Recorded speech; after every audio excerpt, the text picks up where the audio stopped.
There are many positives and there are many negatives to working as a freelancer. For some, it's the perfect career option. For others, it just does not suit their personality or their lifestyle. On the positive side, you get to work from home, or in fact, from anywhere in the world. I was recently on vacation in Thailand and was able to work on the beach with my laptop. You also get to choose your own working hours. So you may decide you don't want to work on Friday, like I regularly decide. Or you may want to go to the gym or to walk your dog. All of this is possible as a freelancer, which obviously wouldn't be the case if you were in full-time employment.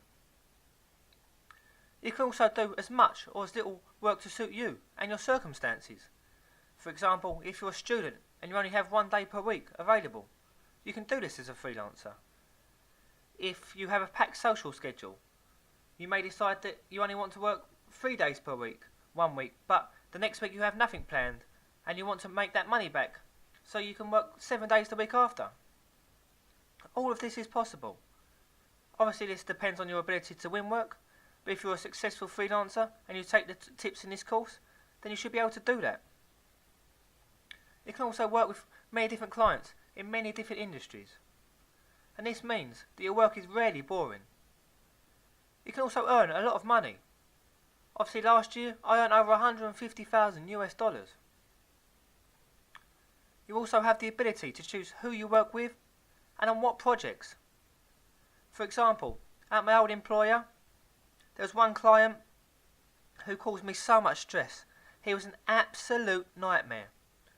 I would never work with someone like that as a freelancer. If I spot someone who's going to be like that, I refuse to work with them, and that's my prerogative. But obviously, if I was working for an employer, then I'd have to work with that client, or I would lose my job. You can also work on the projects you choose. So if I see a project that I know is not going to work, I will typically turn that down, because I don't need the stress of the client asking me why it's not working, when it was obvious it wasn't going to work before I took the project on. You can also wear whatever you want. If I wanted to, I could sit here just in my underwear.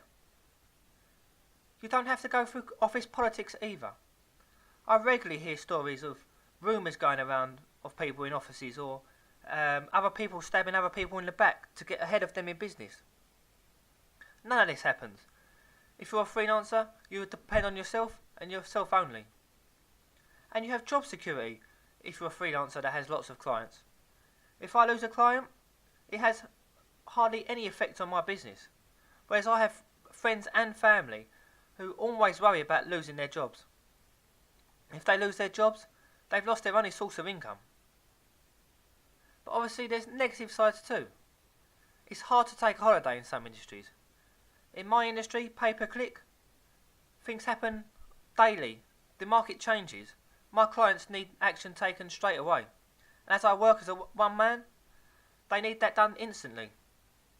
So when I'm on holiday, as I mentioned previously, I have to take my laptop with me and I have to work on holiday. Obviously if I work for a company, I could pass it out to one of my colleagues to deal with my clients while I was away. There's also some times of the year that are quieter than others. This is typically called all or nothing. In the summer, for example, you may be flooded with work, and because of that you have to work long hours and 7 days per week. But there are other periods of the year, especially November and December, coming up to Christmas and New Year, when companies are slowing down their work schedules, and as such the amount of work dries up. You have to be prepared for having lots of work, and you have to be prepared for having not much at all. Obviously, if you have a lot of work, and you're working constantly long hours, you're going to get burnout. It's also an incredibly lonely life. Yes, you may turn the radio on, but you don't have that atmosphere of working in an office where you can have jokes with your colleagues, or you can have conversations with your colleagues. It's just you and your computer. You also don't get paid when you're unwell. If you're too unwell to work, you won't get paid. If you've got the flu, you may decide to ensure you get paid, you have to work through it. There's also a perception of freelancing as not a proper job.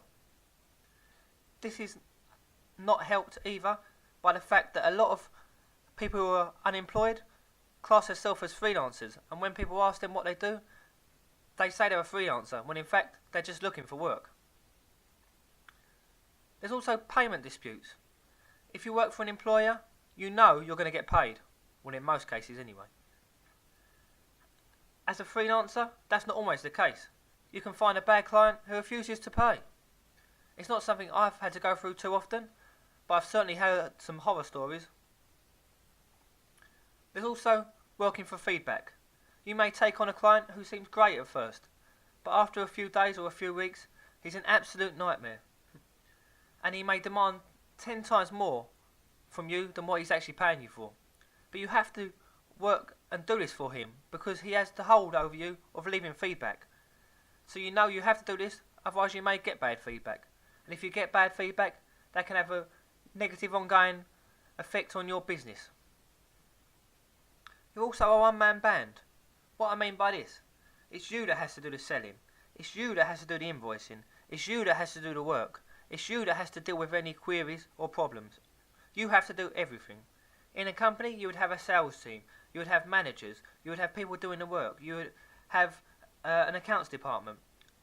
When you're a freelancer, you have to be all of that in one. There's also a lack of social events. You may see on Facebook or Twitter or Instagram that people you know have been to their Christmas party or they've been to leaving drinks for a colleague. As a freelancer, you work for yourself and only with yourself, so you don't get to experience this. It's also hard to get started. The first 2 to 3 months are always incredibly hard. You have to get that first job. Once you get that first job, you have to get feedback, and once you've got feedback, it's an ongoing process. This has been made easier with the Association of Freelancers website, which enables you to put all of your feedback into one profile from the different freelancing sites, but still, it is hard to get started, and this is typically when people decide to drop out of freelancing as a career option.